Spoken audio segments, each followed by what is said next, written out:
My name is James. They've been letting me in the doors at Snowflake for about 5 years here. And today we're going to be discussing how Snowflake recently optimized its new UI. So first things first, what is Snowflake? So Snowflake is a cloud data platform where you would typically store, kind of big data. We mentioned that. And what is that? It's typically associated with event data. If you have sales, you might be putting all the data that you have about your sales into this database for years and years and years. And so you might ask that database a question like, how many dresses did I sell in Virginia in this particular zip code on a monthly basis over the past 5 years? Something large, complex, it's got to crunch a lot of data for a long time. So that's what Snowflake is typically used for. And that's what people typically walk into our UI and use. So like I was saying, we had a new UI, so setting the stage for that. I think we've probably all been here in this place. Either your company has done this or you've experienced this yourself as a user, where there's some sort of an old UI, and then the platform is going to introduce something brand new, and there's that transition period. I think we've all been through that. And so this is what we were kind of looking at. So this is what we call the classic UI, the old UI. So a couple things about this. This was actually originally built to debug our database as it was being kind of built and invented. It was very simple though. You can see not a whole lot of navigation, very kind of straightforward functionality. And interestingly enough, it wasn't even built originally by front-end engineers. It was because it was a debugging tool. It was kind of built a little bit more by our back-end engineers. And so at the time, they made tool choices that maybe a front-end engineer wouldn't necessarily make. So this was actually built on a thing called EXTJS. I'm not sure how many people know what that is. Maybe a few, yeah, but not exactly a modern stack. So what we needed to do was give this thing a refresh, hopefully build it on something that was more modern, easier to recruit for, less onboarding time, all that good stuff. And here it is, kind of visually somewhat similar, but obviously it looks a lot better, a lot cleaner, beautiful new design. And this was actually being built off of a platform that we had actually acquired, merger and acquisition. So we had decided to have that as kind of the new foundation for this UI. Foreshadowing. So this supported cool things that we didn't have before, like dashboards, marketplace, easily switching between multiple accounts. That was really nice. Sharing worksheets and dashboards, and this is where you would enter those queries I was mentioning about to ask questions. There's a cool little fake method I wrote there for that's a stored procedure in Python. Super cool. And of course, built on React. However, once we started putting this into customer hands, while customers did say that they, of course, enjoyed the new features, there was one consistent item of feedback that we kept on seeing popping up. It was slow. Everything felt slower than classic. It's too slow. The GUI is very slow compared to the classic UI that we used to use, occasional slowness. So this wasn't great to see. When you're transitioning to a new UI, of course, there are certain things about that new UI that are outside of your control. They may, customers may dislike the fact that it's a new design, may take a while to get used to where things are, but slow is something that we as engineers can actually control. So that's something that we really wanted to address. We can actually sink our teeth into that. So we had to start getting to work. And one of the first things we had to understand was, what did customers mean when they said that the UI was slow? I'm an engineer. Of course, I'm immediately tempted to just say, oh, I know exactly what they're referring to. There's this slow function over here or this slow API. I'm just going to make that faster and we're going to be done. But 9 times out of 10, you're going to be just wrong. And the worst case would be saying, hey, boss, guess what? I optimized that API, I optimized that function, put it into customer hands, and they say, what do you mean it's still exactly slow as it once was? So that's what we wanted to avoid. So one of the key points here is don't assume you know what your users mean. You're going to have to dig in and find out. And that's exactly what we did. So step one to finding out was we had to collect feedback, and probably in parentheses here, continually collect feedback. So this was actually pretty cool. What we needed to do, if we wanted to collect feedback on this new UI, was we had to put it in some customer hands. We didn't want to put it in everybody's hands right away. We knew there were problems, but we had to get that feedback. So how did we do that? Initially, we started by just saying, okay, voluntary. We're going to put a button in our old UI and give them the ability to go to the new one. You've probably all seen that before in other applications as well. And this would just default your account to that new UI. So you could experience it, but we'd give these people an escape hatch to go back. And so we did a bit of a gradual process here where we would add in new accounts would be defaulted over to this new UI. Then later something we call on-demand accounts were defaulted, and we gradually kind of chewed away at things, gathering that feedback all the way and being able to respond to it. Now this I thought was one of the coolest things, and I can say that because I had no business doing it. When you saw that button in the new UI to say, take me back to the classic, we gave the users an opportunity to tell us why they were moving back. And let me tell you, when a customer is clicking a button in anger, they are more than happy to give you a piece of their mind. And our customers absolutely did. So getting that feedback at the right time, incredibly powerful. And of course, we stored this data in Snowflake so we could perform analysis on it later. And so that's exactly what we did. We performed analysis on a bunch of the feedback that we collected, and we were able to identify 3 core groups of feedback.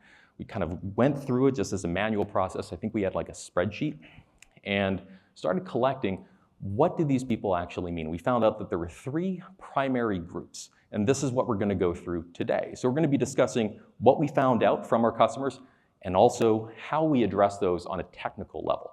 So the 3 groups were the initial load performance, kind of your usual suspect, your workflow performance. This one was very surprising to me. And then something that I call the central conceit performance. So let's go through it. But before we can begin to address those issues, we need to have numbers associated with them. And surprise of all surprises, we're at a Datadog conference. And so step 2 was for us to telemetrize our application.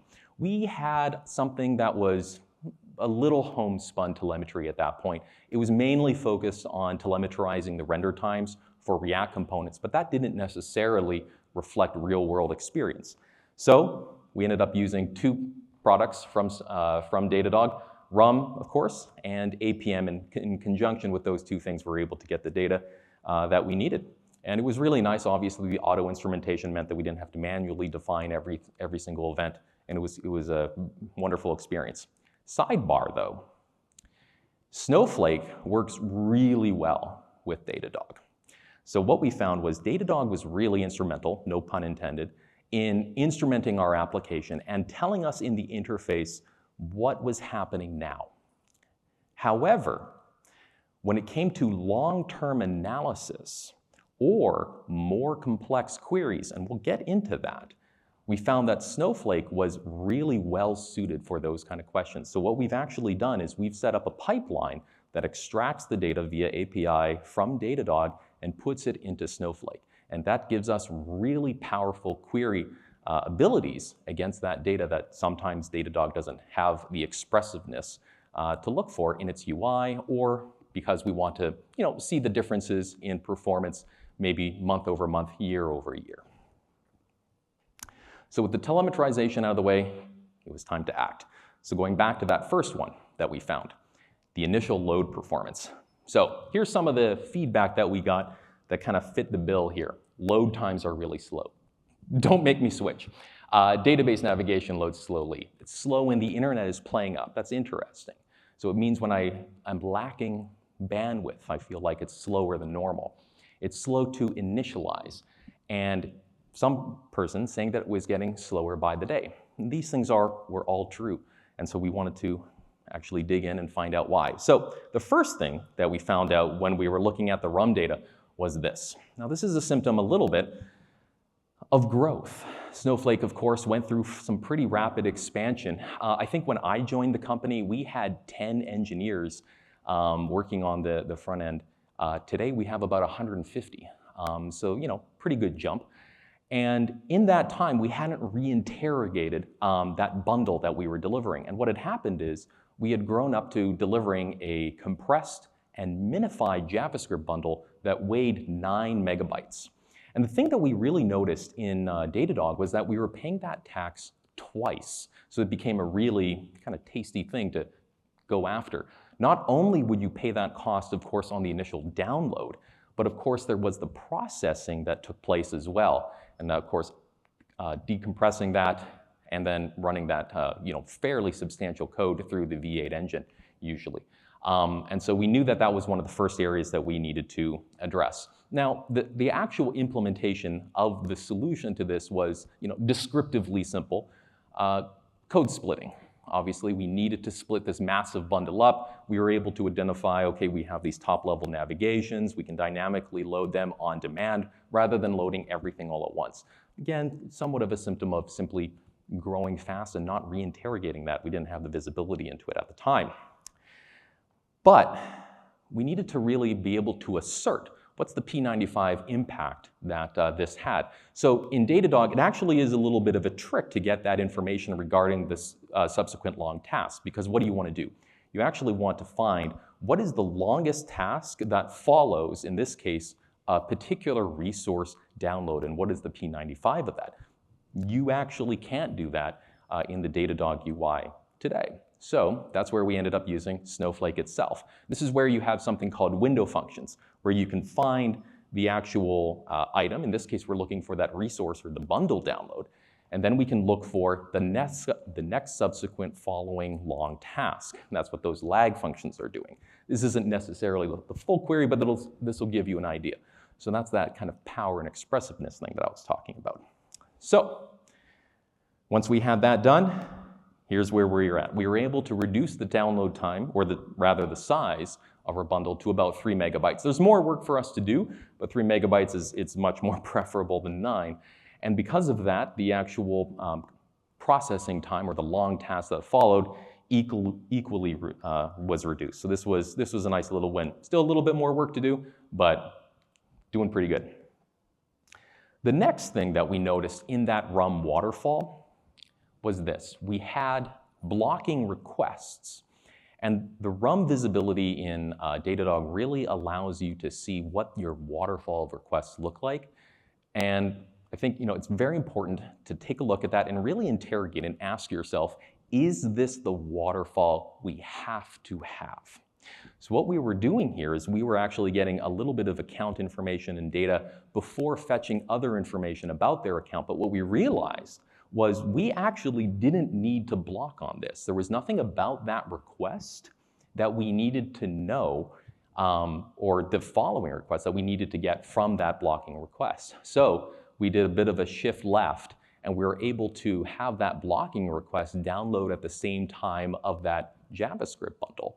And that just got rid of an entire blocking step. I think we were able to just chop a full second off the load time by doing that. So that was really great. So just recommendation to everybody here, really take a look at that waterfall that you see in RUM and interrogate if that's the waterfall you absolutely need it to be. We did a bunch of other small things as well. We're not going to go into super big detail about them, but one of the things we also did, of course, is we isolated the vendor dependencies.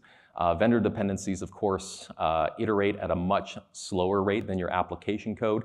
We were previously bundling it all into that 9 megabyte bundle. And so now we can better leverage the browser's cache. And that was part of that one gentleman who was saying, hey, it feels like it's getting slower every week, because we had a weekly cadence of releases, they would need to download that thing again. And so by doing this, of course, they're able to leverage a lot more of their browser cache and only download the changed application code. So that was really great. We also were able to interrogate some of our CDN cache rules. We saw a couple things happening there in RUM where we were surprised about how long some of these downloads were actually taking. We assumed that the CDN was actually delivering this, but then we were able to take a look into the headers and saw, in fact, no, they weren't. For one reason or another, things had changed enough that these were escaping a lot of our caching rules. And we actually were able to do the integration with Cloudflare. We initially found that our cache hit rate was about 75%. So once we were able to go in and reinterrogate things and update the cache rules, we're up to about 98.5% now. So definitely go in, take a look, and make sure that things are actually getting hit by your CDN cache, assuming that you have one. This one, however, was probably the biggest surprise to me, the workflow performance. So I'm an engineer. When somebody says to me something's slow, I'm thinking latencies, I'm thinking download times, I'm thinking render times, I'm thinking functions that are getting in the way. So we found this was the actual concern of users. It can be slow switching between worksheets. Worksheets are too slow. No, not tab support. It's too slow to switch between worksheets, or the inability to run multiple worksheets slows my workflow. So worksheets are the little thing that we call that querying experience I was mentioning. Whenever you're querying something, you're in a worksheet. And typically what people would do is they would have multiple worksheets, with each one having maybe its own query, kind of saving your work or saving what kind of question you were asking per worksheet, and you would hop between those various worksheets. But what had happened was something that we weren't quite planning on. So the second takeaway here is for users, slow is anything that impedes their workflow. So what users were referring to here was the fact that we didn't have tabs. It's slower to switch between tabs. See, in our classic UI, we had these tabs up here. Fake data, second tab, third tab, so switching between these worksheets was very simple. However, when we released the new UI initially, it didn't have them.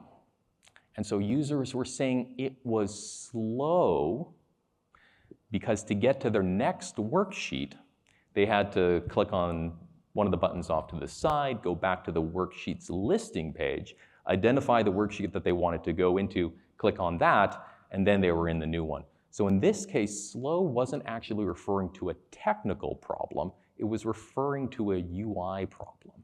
So again, really important to dig into what your customers are actually referring to and understanding that. So the solution, of course, pretty simple, add tabs. So we did that, it's wonderful, they're there, and they work as expected.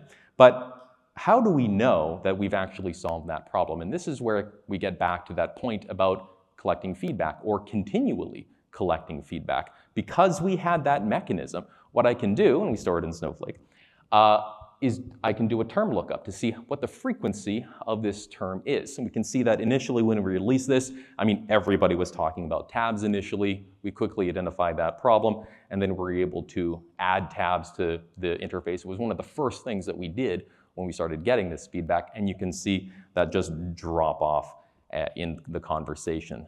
So that's how you can basically turn qualitative data into quantitative data. If you're continually collecting feedback, you're able to take a look at term frequency in that feedback. So very cool, highly recommend. So yes, continuously collect feedback. Then finally, there's this thing that I called central conceit performance. This is the main thing that your users are there to do. If you're Twitter, obviously that's either to tweet or to scroll the wall, something like that. If that part of your application is slow, nothing in your application is fast. If it's slow to make a tweet or to scroll that, it doesn't matter how fast your account settings page is or anything. If that part's slow, the whole thing is slow.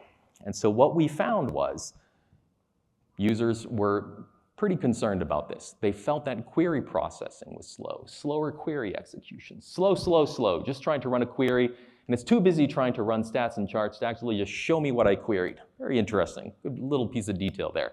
The new console is kind of slow when querying results. Interesting.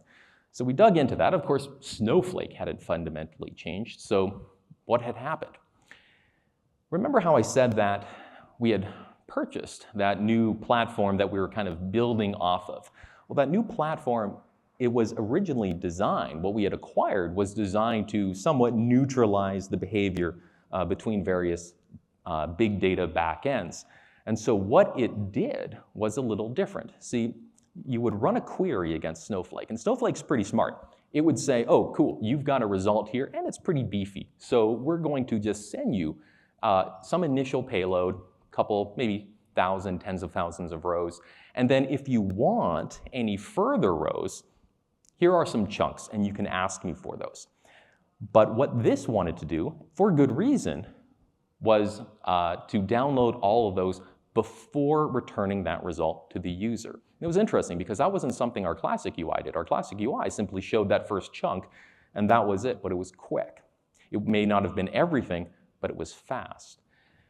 And so this had actually gone through, and we analyzed that it added about, on average, about an 8.2 seconds of overhead while it was fetching all the subsequent results. And then on top of that, in order to facilitate, well, what was it doing with that data? It was calculating stats, and that's what that one other person identified was something that was kind of getting in the way. And so what we were doing was we were doing like fancier things that the user didn't necessarily need us to do. They would have rathered us simply deliver the result first and then maybe do fancy stuff. And so some of that fancy stuff were, like this. This isn't maybe the fanciest example, but we would calculate things like null presence, distribution of data, depending on the data type, percent fills, counts of integers, whatever that is. We would calculate the stats on that. But that wasn't really what the customer was there to do. So we were doing a bunch of kind of busy work. And the solution there mechanically was, I guess descriptively simple, mechanically a little bit more complex. So we changed that backend API, and we just got rid of all that functionality. So we simply said, hey, you're not going to do that anymore, but we still had to have that. We wanted to obviously allow the user to get all the rest of the information that they were asking for. So we had to switch that logic over to the front end. And of course, you've probably seen that before when you scroll in the table. Once you get down to rows that we need to download, we'll do that dynamically. So we shifted that logic back. But the point was, we got that information back to the user, the central thing that they wanted, faster. We were getting in the way with fanciness, so they didn't want that. So yeah, so that's basically it. So quick summary, don't assume that you know what your users mean when they're saying slow. Slow is anything that impedes a user's workflow, and that can be sometimes a surprising thing. And finally, create a mechanism to continually collect feedback in your application so you can perform that kind of analysis. So that's that. Thank you very much.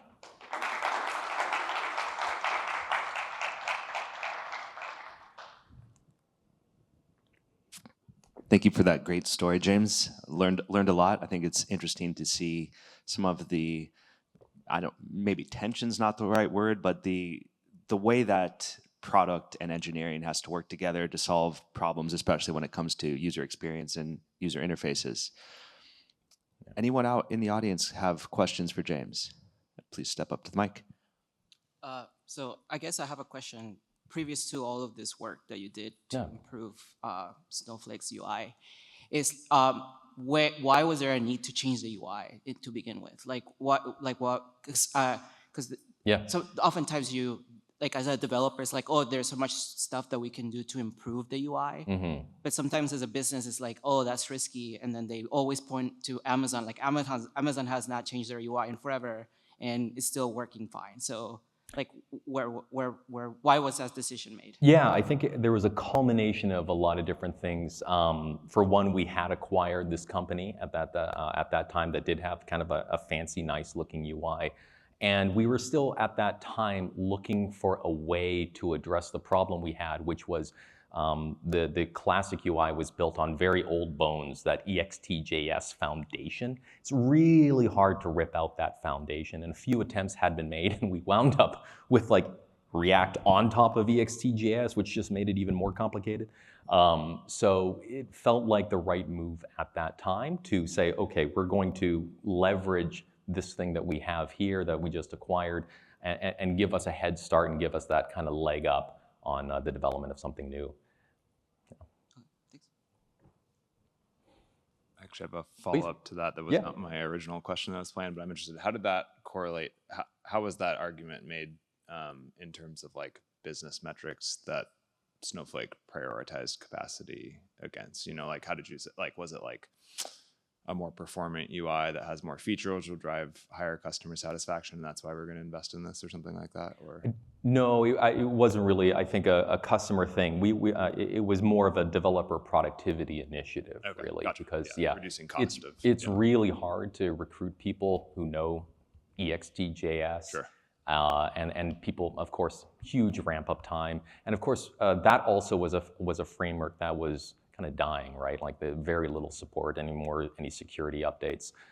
So not so much from that business side, but just developer productivity recruitment. Yeah.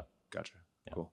I'm curious about the Datadog to Snowflake connector that you mentioned. Yeah. I'm actually doing some work at our company to try and like correlate front end performance to efficacy of our funnel, basically our customer funnel, and have found that we have a couple different RUM front ends, and so it's like hard to like correlate stuff across those and do more complicated analysis like you meant, and that would be cool to have. Just in regards like mechanically how we did that. Yeah.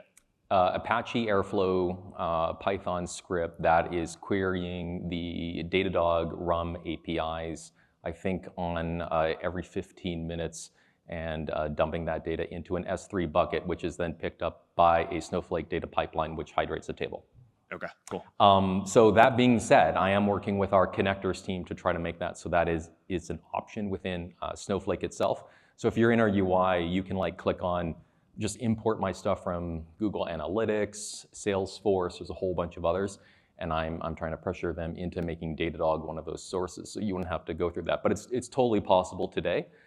We have at times hit across their API limits. I think we saw 167 requests per minute, which actually wasn't quite enough for us given how many events we were creating. So we had to have that bumped a little bit, but you can do that right now. But hopefully we'll try to make that easier as well in the future, because it's a really great tool. Like I said, those are two tools that work really well together. Yeah, sweet. I wrote a script myself to do it. It's not running in Airflow or anything like that. It's sure. a one-off thing, but I would love a connector. So if you need a feature request submission, let me know. Fantastic. On the use case of slow for the tabs, and you determined that it wasn't a technical issue, that it was more of just you had to interpret the user's understanding of they wanted tabs back. What process did you go through to figure out that it was more of it wasn't a technical issue? Yeah, really interrogating what the users were saying, and just taking a moment to interpret that. You know, it was slow to switch between worksheets. Really had to dig in and understand, well, what did they mean? Switching, is it like a latency thing or not? And just from the languages that we were seeing, and some people would be more explicit with it, like, where's my tabs? You don't have tab support, et cetera, et cetera. So that revealed to us that, it was more of a UI thing that had been missed rather than a technical problem that they had seen. Thank you. Cheers. Any other questions? Go ahead, sir. Hi, thanks. Hello. As your site got slower and then got faster again, did you see changes in usage patterns and how people were using the site, if they spent longer on it or just used it differently? Yeah, it's an interesting question. I haven't. I may not be looking at that either. We're a bit of a different company though, because of course our users somewhat need to use the application, somewhat usually not quite by choice, but because they have a business need. So I haven't necessarily seen a change there in like how much they return, but we certainly have seen people be happier with it. As a matter of fact, that kind of brings up one note I had. One of the greatest moments was in our Slack channel. For the UI, somebody had just mentioned, I don't know what you guys have been doing, but the UI is a lot faster and it's just a lot better to use. Keep it up. And they had no idea we were going through this initiative, and they were just happier because of that. So yeah, it was just, we haven't noticed any, I haven't specifically looked at any of that data, but I think people are probably just anecdotally happier with it. Yeah. Did you use any of the core Web Vital metrics like contentful paint metrics or input delay metrics? Yeah, absolutely. That's actually been a major focus of ours because those do speak exactly to the user experience versus our homegrown telemetry was more about like React component render times, which weren't really reflective. But go ahead. I guess I came up with a follow-up. Yeah. How did you meaningfully explain that to your 100 front-end developers so that they actually knew what they meant and why they mattered to them? Why the those metrics mattered metrics or what the metrics meant? Both. Okay, so the metrics meant actually was and still is a bit of an ongoing conversation because people are, can kind of get that little confused. What do you mean this element is the largest? Should I make the element smaller? It's just like, no. Especially with that against loading time, which is another metric in Datadog that they expose, which is also really important for SPAs. What's the difference? And so documents, conversations, constantly answering that question, what do these two numbers represent and how are they different? And also, why should we care about those numbers over, here's my own telemetry that says, hey, my component's rendering super quick. It's like, great, that's fine, but that's not what the user is experiencing. So once we really got down to it's what the user experiences that matters and got to that point of empathy, then people, really got on board and understood. And we had some, targets, of course, P75, 2.5 seconds for like LCP. It becomes, you can gamify it a little bit. We do send out emails every week summarizing where everybody is. So, might be something we're celebrating. It might be something that you're like, ooh, want to try to maybe get off that list. And that's how we help people kind of understand why it's important. Thanks. Cheers. Cool stuff. All right, any last call for questions? Anyone else? All right, well, thank you again, James. And one more round of applause for James, please. Thank you very much.